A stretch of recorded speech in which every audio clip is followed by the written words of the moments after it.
evening. Happy Monday. Welcome to TCB Studios and welcome to Burn It Down. First things first, big shout out to Jamie Bennett for that intro. Love it, love it, love it. Everyone at TCB Studios loves it. Shout out to Renee Yaworski behind the scenes. Running things, couldn't do it without you. Shout out to Sandy D.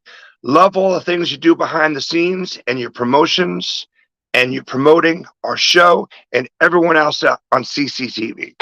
It's huge and we really appreciate it. I need to dive into this guest right now because we have so much to talk about. So much history, wonderful friendship, wonderful partnership. This gentleman is one of my favorite rock music and just music in general journalists and writers. We've been friends for a long time. We've worked together and we continue to work together. I love everything he's doing right now. And I love that we share the same passions and try to help each other and push each other further. So let's get into it and let's burn it down. Ladies and gentlemen, Mr. Chad Radford.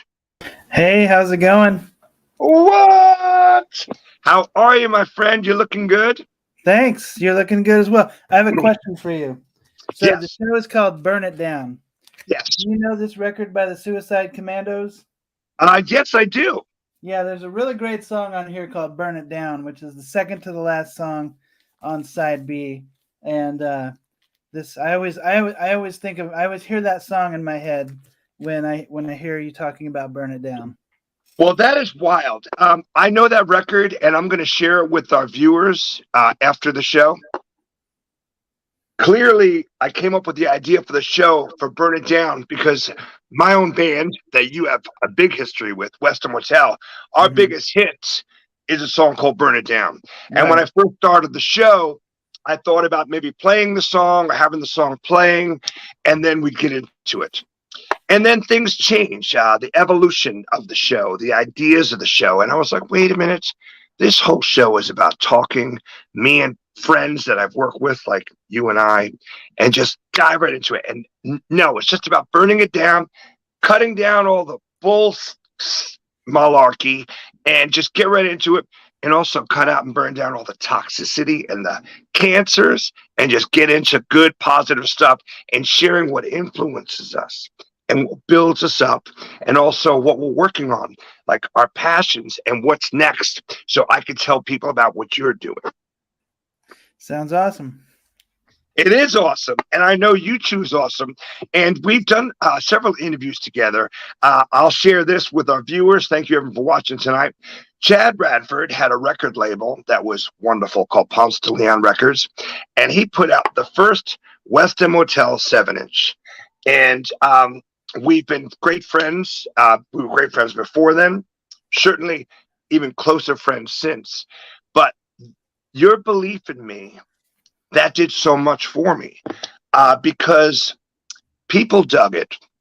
And I think you were calling the record something like the label, like what we would call like left of center or outsider art, like whether it's someone like Tom Waits or Daniel Johnston. And certainly our friend Bill Taft was on the label, and I'm a huge fan of his. And you recognized that, and that was huge. And it did so much for me. And then it made me turn the band into a legitimate big band. And then it led us to get a deal on Warner Brothers, so your belief in me was tremendous. So I've thanked you before, but I've never done it on my own show. So I'm thanking you now. Well, thank you. Cheers. Cheers, cheers, man. So we've done this also in several other interviews about how we met, because I believe I was parking cars outside Junkman's door, or I was hanging out probably drinking like strawberry or blueberry schnapps in a parking lot. Sounds close to the truth. Very much. Uh-huh. Was it 1999? I think it would have been about 1999. That sounds right. I had just moved to Atlanta, and was I you know I had it. I moved here.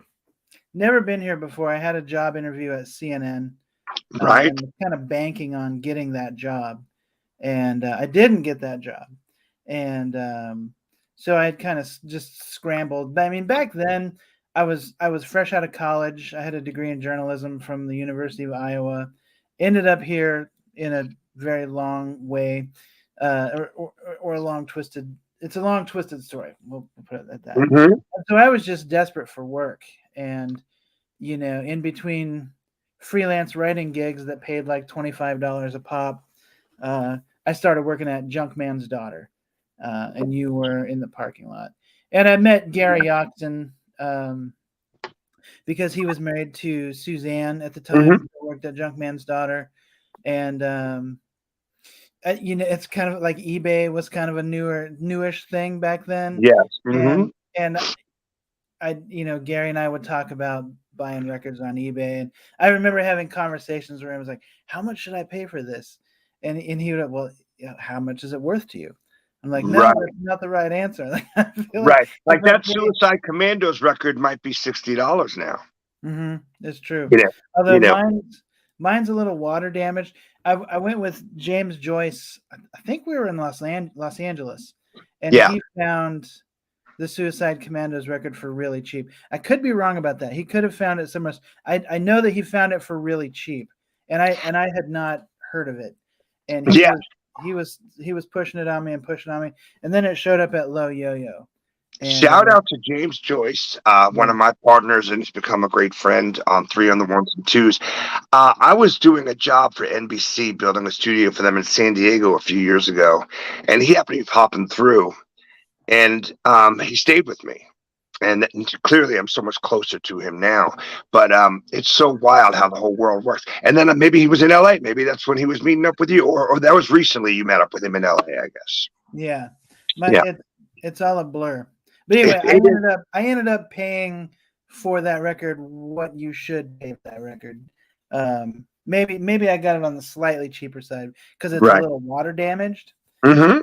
I like records that have a lot of miles on them. Like, I'm not Me an too. audiophile by any means, and so I like beat up used copies of records. If Mhm. there's like promo stickers from radio Sure. stations, like I'm way into that. I love that. So I also need to say this. So, and I love this. So we did meet, and it was like that. Magic happens. Similar ideas, similar passions. Renee and I talk about it all the time. Love the same thing, hate the same thing, and we hit it off. And we certainly talked about bands and went to see shows together.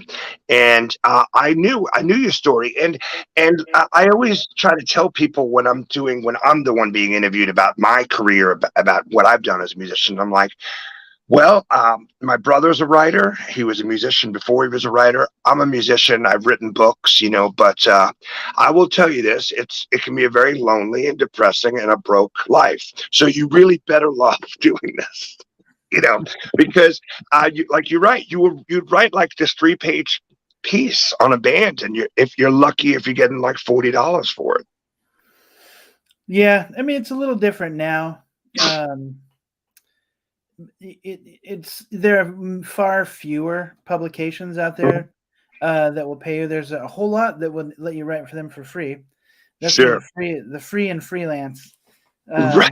Um, Right. but The free the jazz and the freelance. Yeah, right, exactly. and the few publications that I do like to write for these days tend to treat me pretty well, and Right. and the money is pretty good. Um, but I'm still down to write a $25 record review. Well, we're gonna. I was like I said, what I do is I think about our past, which there's so many things I want to talk about, and then I start looking at pictures. I shared some wonderful pictures of you and I in New York City a few years ago. That was a wonderful day, by the way, where we just went to art galleries and drank coffee and talked and walked all throughout East Village, Lower East Side, or into Midtown. It was wonderful, and so. you think about these things, then I'm like, well, I know we're not done. Like, I love being involved in RAD ATL. I want to talk about that, and just how we still are fans of each other and share each other's passions and try to push each other. Because then you went to work for Creative Loafing, wonderful, and you certainly did some great pieces on so many bands that I love, friends of mine, and also my band. I've done stuff with Athens Magazine, Flagpole. Yep. We started doing stuff with Bill Taft at Capella Books, the Garbage Man series, which was wonderful. Bill and I got to hang out a few weeks ago. I think we're going to be doing some shows together, which you know how I feel about him. I'm such a huge fan. I'm hoping to get him as a guest on this show. Um, and and then you start doing stuff with Record Plug recently, who were great. We need to talk to them as well. And then Rad ATL. I mean, you got the best last name, Chad Radford. Why wouldn't you start your own magazine called Rad ATL? You know, I feel like I didn't make the choice. The choice was made for me. I feel like it was in your brain for a long time, but it was like, oh man, I don't know. Should I do it? Is it cheesy? Should I go? That's it. One night you just had one glass of tequila too many. You said, tomorrow I'm buying the website. I'm starting it. That's pretty close to it. You know, it was like right before the pandemic. Sure. I stopped working for Creative Loafing, but I had taken a job editing the Smithsonian Institution's Sure. hip hop and their anthology of hip hop and rap music. Yeah. I'm sorry, just hip hop and rap. And I was kind of looking around at the kind of the opportunities for freelancing, and a lot of the experiences I had at Creative Loafing had kind of Right. just kind of I think I was at Creative Loafing for so long that kind of the rest of the world changed around me in ways I didn't realize. I could see And that. and then when I stopped working there, I kind of looked around at the kind of music that was getting a lot of attention. And Right.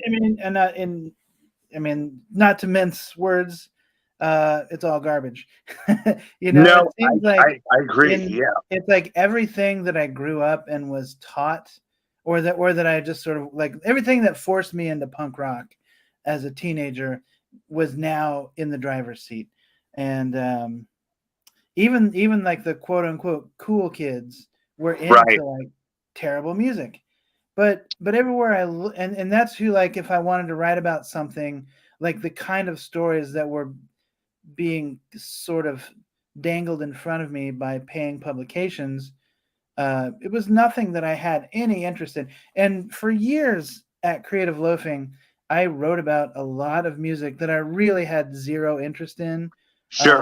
And and didn't care it's just about. it's your paying gig. Yes, It's a paying exactly. gig.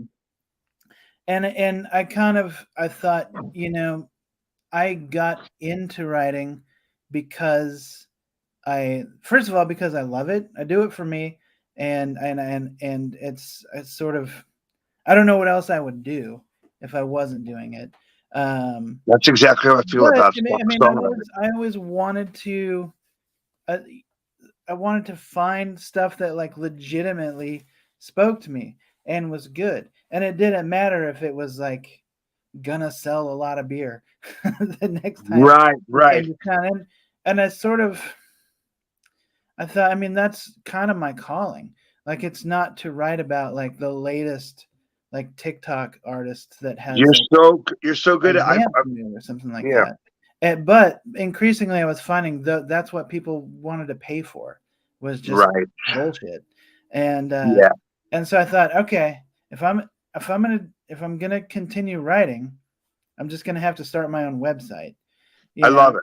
and Flagpole, it has been really good to me for a long, long time. Like, I've been writing for Flagpole for almost as long as I've been writing for Creative Loafing. Flagpole out And of Athens, Georgia, great mhm. magazine. I love that they persevered and weathered the storm, Me whereas too. Creative Loafing, and we saw magazines stop and stammer, come and go and stuff, and they're like, no, if our editorial is good and we Mhm. have the proper, you got enough good bands coming through playing the 40 watt, every month, Or right there's just there. there's enough of a young music scene in Athens Hmm. still That Sure. they've kind of their real intense focus is local over there. Right. I played Yeah. Athfest before with Mhm. All Night Drug Prowling Wolves. I think before I moved to New York, we got asked to play Athfest, and it was great. It was All Night Drug Prowling Wolves, the Dexter Romweber duo, and the Black Lips, and it was a wonderful show at the 40 Watt, and I love that. So whether it's keeping a local or just even in Georgia, they really do keep it local and think local and act local and keep it close to home. Right. And so it's sort of my also kind of my angle on all of that is yeah, like like lead the charge for local arts, local music, local culture. But we also have to put this thing in a national context. You know, I Sure. think the Southeast in general is often kind of neglected or overlooked by national Right. media. And for lack of a better word to describe this, I think the South is still thought of as this sort of mysterious, exotic place. Um, Yes. you know, Yes. the the the real the real machine behind music and culture. I mean, it's still New York, it's still Los Angeles, and I don't think they still know what to do with the South. Yeah, that's such a good point. Meanwhile, Mhm. things have changed so much. I've talked to so many people. I'm again getting emails now about people want you to play shows and stuff, and I'm finding out like, oh, the new place to be is Huntsville, Alabama. I'm talking about like Mhm. 20 emails last week alone saying Huntsville, Alabama is the new Atlanta and Athens. I mean, you got it. And sure enough, I've talked to some people who played there and like, oh yeah, it's insane. It's like it's very, very alive and kicking. Yeah, and I think you're seeing a lot more of those mid-sized cities or smaller cities are kind of like they're really benefiting from places like Atlanta becoming like Sure, prohibitive in terms of just like the cost of living here. So sure. It's like not cheap anymore. Birmingham, Yeah. what did you did you say Mobile? And well, I'm playing Mobile this Saturday Mhm, with TCB, but mhm. uh, but I've been asked to play Huntsville a lot Huntsville, that's lately. right. So I'm Yeah. gonna play Hunts, and I played Birmingham a bunch with Western Motel. That's where Brent Hines is from, and Mhm. Western Motel has played there a bunch of times, and I love Birmingham. But I've never played Huntsville, so I'm super excited about it. I'll probably play there in December sometime or January. Yeah, and but like I was saying, I think a lot of those the smaller kind of out of the way places are really you're seeing a lot of really interesting activity happening. You know, I Yes. grew up in Iowa, and Oh, I know. Yeah. when I lived there, Des Moines was an absolute dead zone. It was like an insurance town, and there were a whole lot of old cities along the Mississippi River that they just didn't have much going on. Like if you Right. wanted to see a show, you'd probably go to Iowa City, or you'd drive to Chicago or Right. Minneapolis or I something like think that. that's one of the things we talked about when you and I first met. You're like, you don't understand. It takes, we all say it takes dedication and a Mhm. good amount of like work to become this independent individual who loves art and rock and roll and punk rock. Be like, no, you needed to have $40 in the gas tank and drive a while to Yeah, go actually yeah. see this. Well, all of that has changed in the last 7 or 8 years. Like Iowa City was a lot like Athens in the middle of Right. Iowa, college town. There was a club there called Gabe's, and that was where like good bands played. And Right. now all those bands are playing in like Davenport and Right. Dubuque and all these places that just didn't have much going on in the 90s. And all now Right. I think they're just there's stuff going on there. Mike Vallely, the pro skater, who was like one of my heroes when I was Hmm. growing up, now lives in Des Moines, Iowa, and Wow. he's like Des Moines' number one cheerleader. And you So look yeah, at his so social basically, media. like him and like Connor Oberst basically did something for that part of the country. Yeah, Omaha. I lived in Omaha right after high school. I moved there. My first apartment was in Omaha, and I was way into that music scene. Hmm. Um, but the music scene that I was into was kind of like the in the early '90s there was still kind of that influence of like Seattle moving Sure. out, like Mudhoney and the Melvins and I love. Nirvana and that kind of stuff. So like the Yeah. bands that I loved were like Mousetrap, Ritual Device, and Simon Joyner, who's Mm-hmm. kind of like a mix between, I don't know. Simon's great, Simon but is great. Yeah. I moved away from Omaha, and a lot of those people that formed, like the big Saddle Creek Records bands, Mm-hmm. came along after me. But I Right. kind of knew them You're gone already, just but you knew from, some of those people. I remember you telling me. yeah. I mean, I remember seeing the people at shows and seeing their like previous bands and things like that. But I'm sorry, I keep scratching my nose here. Um, That's a good sign. It means we're having a great time, great conversation. yeah. Um, I remember I was in an English class at the University of Iowa, and there was this young girl at a setting who sat next to me, and this was kind of the early days of emo being a thing. And she had the Mm-hmm. emo haircut, and I remember I looked at her notebook, and there was like a Bright Eyes sticker on her Oh my notebook, goodness, and Jack. I said, "Is that like Connor Oberst from Omaha, Bright Eyes?" And she's like, "Yes. Oh my God, I love Bright Eyes. Do you like Bright Eyes?" I'm like, I mean, I grew up in Omaha, and I remember Yeah. seeing Connor. There used to be this place You, called the you, Shelter you should Boat. have you should have been like, I used to see him picking his nose all the time. I did. I mean, I remember seeing him play shows when he was like 12 years old. Sure, Like sure. his hands weren't big enough to make it all the way around the neck of his guitar, Right. and I never really knew him that well. Later, like pretty much my best friend in Omaha became his roommate, and so I got Wow. to know him through that connection. Um, Well, and I know the people who did their designs, because I remember when we got together and we did the Western Motel record, the photographer that we used was someone that I guess had done some stuff with Saddle Creek. I guess that's kind of what made my brain say that. oh, you Like, mean oh, for the Weston Motel 7-inch? yes, yes, So yes. that was my friend Kenny Adkins, or Ken Adkins, Yeah, who he's a pretty respected artist these days, and that was some of his earlier work. I love And that, and it still pops up, and I'm still so proud of that record. And thank you for all that. What I yeah, wanted to bring up to you is, it's funny about this thing, and it always goes back to everyone. I want to give shout outs to Rory, like I mentioned, Sandy D, John Phipps, Renee. I'm sorry who I'm forgetting, Ruby Ray, and everyone who's involved is doing these. Now Jeffrey Butzer, who's a friend, who's doing these new shows on Cosmos. It's like these things happen. Like you said, the world changed. But what are you going to do? Just sit there and complain? No, you started your own magazine, RAD ATL. And it's kind of like the same thing here. It's like, well, yeah, the world changed. So what are we going to do? We're going to start our own network and have really cool shows interviewing each other. And as this thing was happening with you, I just got in from New York during the pandemic. Some of the greatest stuff that I think I watched you do, and a lot of it was natural, you know, just you had it in you. Some of it was primal. And next thing you know, you're doing live stream interviews from Capella Books. And yeah. that was so interesting. And so I'm looking at, your pictures over the past couple of days, excited to talk to you, and certainly love the pictures that we have of you and I. But I'm like, man, Chad is one of my favorite writers. He may be the guy that I hired to write my memoir, in 20 years. He is one of my favorite writers. He is a wonderful music journalist. And the funny thing is half the stuff I tell him, which might be really heinous, messed up stories, rock and roll stories, you might be like, oh, I know that story already, or I heard that story already.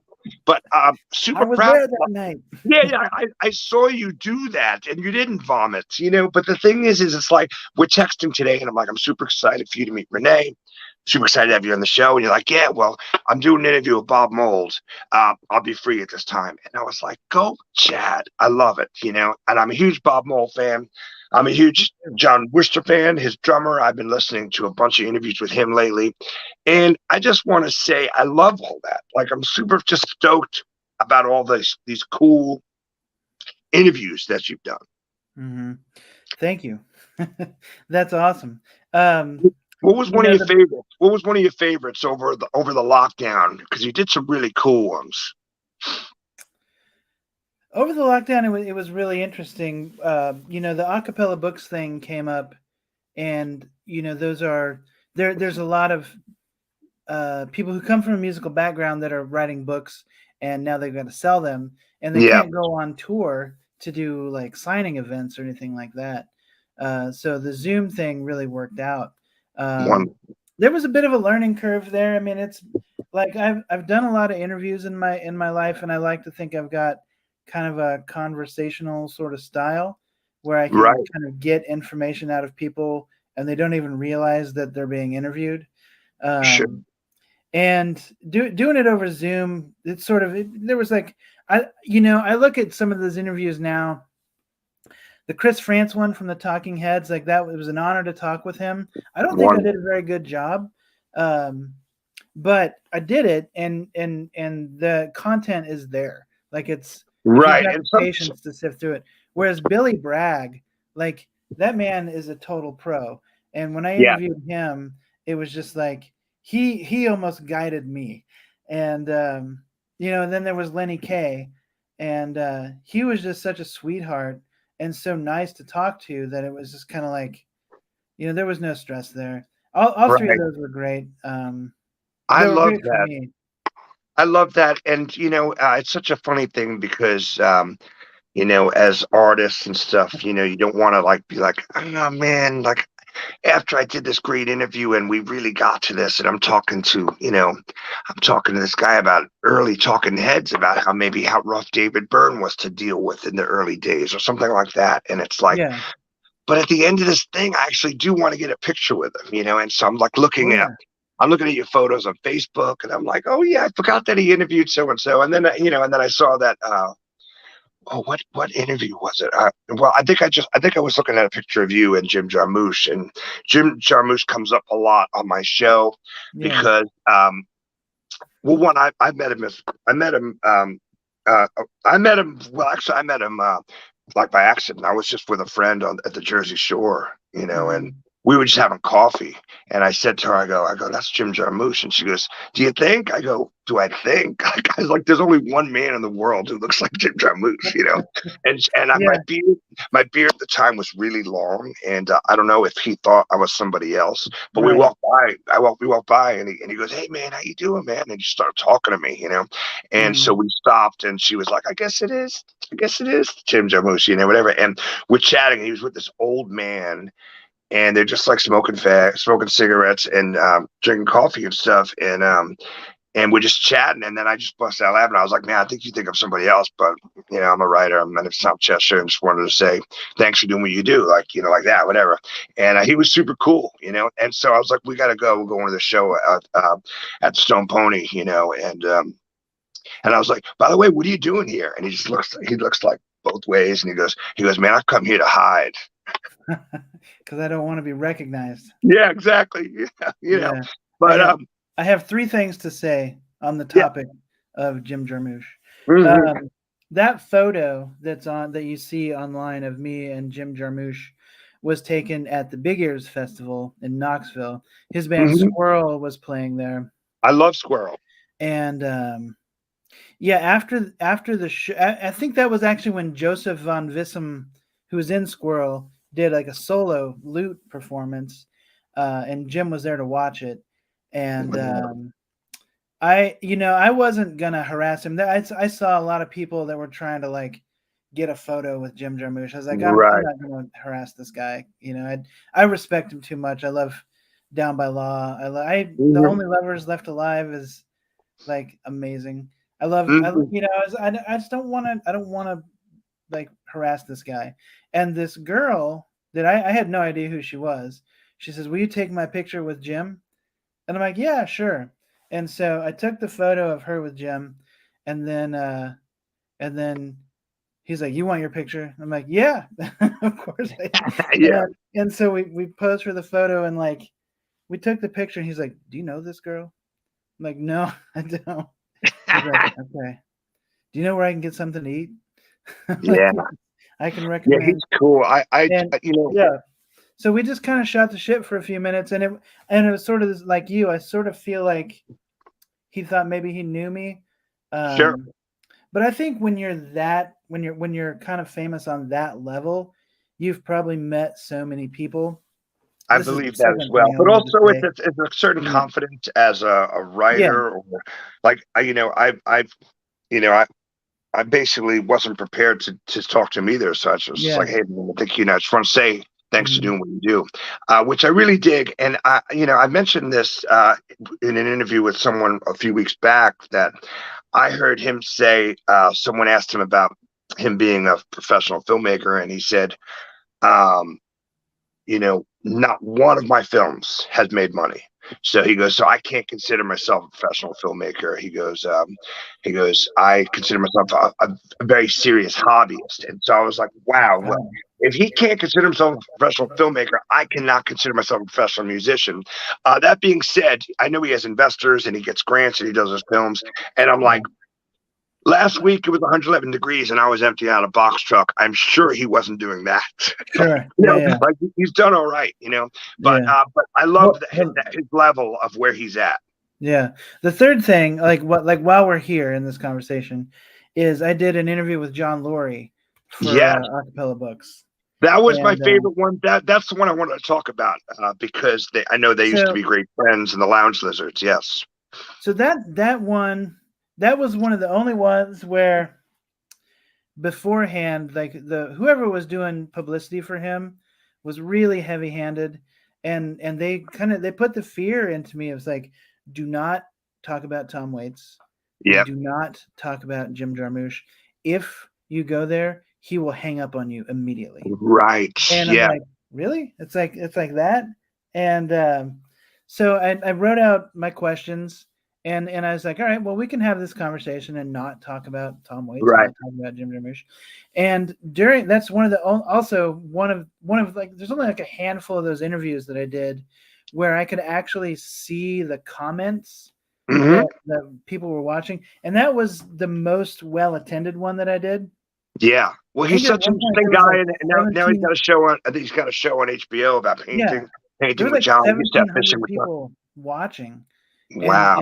I was looking at their comments, and they were brutal. Like there was something about what John Lurie does just brings out like the meanness in his Oh fans, wow.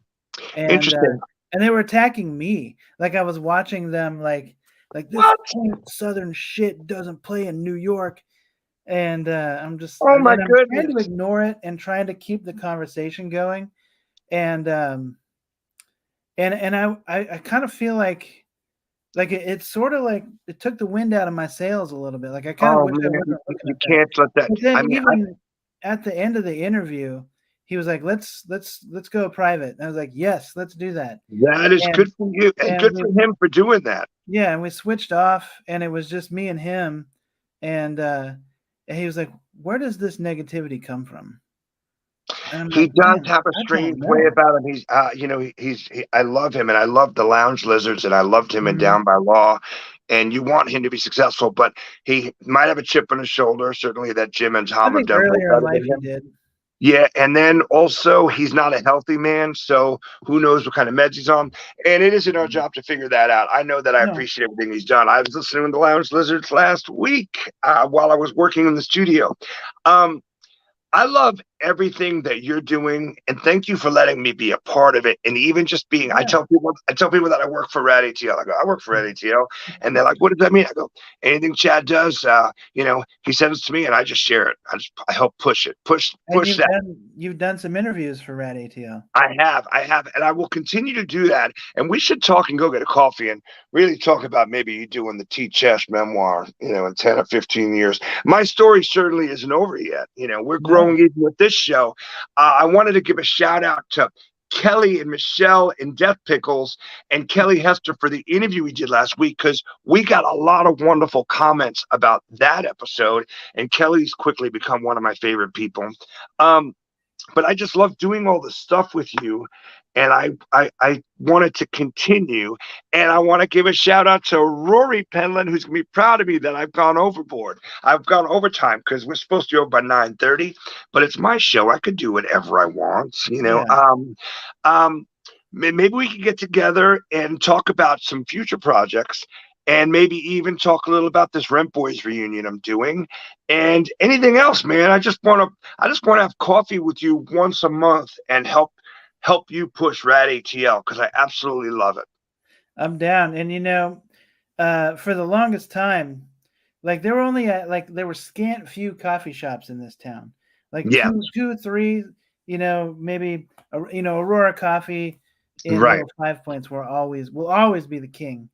But Yeah, that was that now was that there's was like, like that was like the office. You got criminal mhm, records, wax and facts, everything right there. Yes, yeah, there's so many coffee shops in Atlanta now.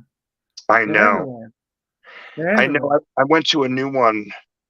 Uh, got up super early Saturday morning. I'm in town in Atlanta working on a TV gig, and well, let's just say when I hang up, I'm going to bed. I gotta get I get up super early. So because I didn't go out Friday night after work, my body and brain just assumed that the next day I had to work. So I'm up at like 6 a.m. I'm like, Yeah. well, I'm gonna get jacked up on coffee. So I found a new coffee shop over behind the Urban Outfitters, behind the Righteous Room. It used to be San Francisco. I forget. I don't know the name Oh of it yeah. now. I haven't been But to that one yet. well, we should meet there. So I've heard people say bad things about it, but you know me, I try to find the good. The coffee cup is half full, not half empty.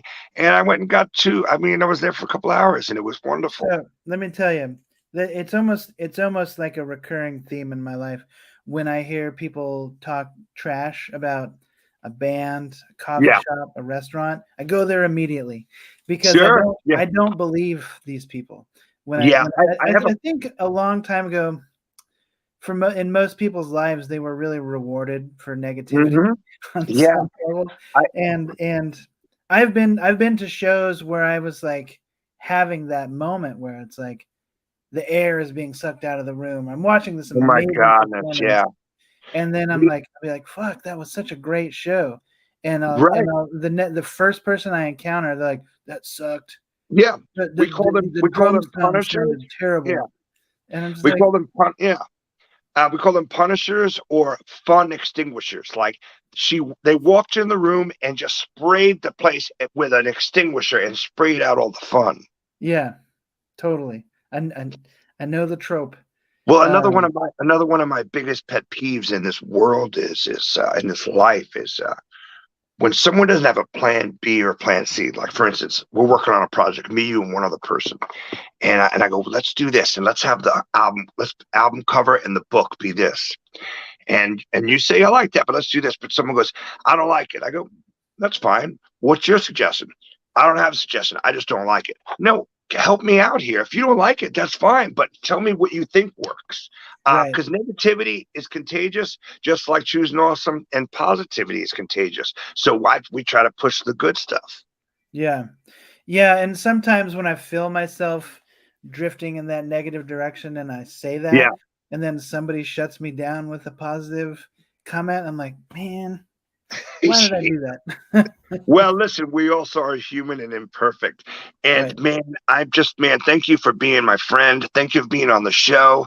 Thank you, Renee. We're going to share some RAD ATL stuff. Let's get together and work on some more projects. I'd love it if maybe you did even a little bit of write up on the new stuff I'm working on, kind of just talking about our past and our history because it's real special and it would mean the world to me. That would be awesome. Yeah, I'm totally down to write about the Rent Boys reunion. That sounds We'll great. we'll talk after this, and we'll find a time to make it work. I've recently finished writing my first book, Wow, and congratulations. thanks. It's been an exercise in all kinds of weird things. It's basically an oral history of Atlanta's record stores, Wonderful. and it's been done for a minute, but one of the last things I have to do is the publisher wants like 60 to 80 photographs to go with it, Mhm. and I sat down one day and I powered through about 35 uh, Wow, okay. photos and they want photo captions for each one of these things, Yeah. and then like for seriously like a week I just stared blankly at my computer screen, and it's like I could not make a single word come out. And Yeah. my publisher has been like so patient and so zen-like with me, and I can sense when I've overstepped and I've overshot this deadline by like Yeah. an epic amount. And he's just like, let's just focus on getting this wrapped up. And I'm like, oh man, that would be the Man, greatest I thing want to ever. help you. I want to read through it. I'll send you some very good feedback. Man, please keep us posted on all that. And man, again, man, nothing but love and respect. And I'm so glad you came out in that parking lot and chatted with me that day. How many years ago is that? Almost 30 years ago. So uh, It was definitely over 20 years ago. yeah. So 99, 2009, 2019, 23 years ago.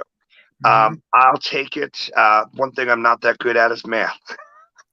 Oh man, That's seriously. why we work with words. That's right. That's why we write. That's why we write our dreams down. Thank you so much, my brother. This has been such a great time, a great show, and great talking to you. Thank you, Renee. Thank you, everyone. Cheers, and we'll see you next week. Yeah, thank you for having me on. The best.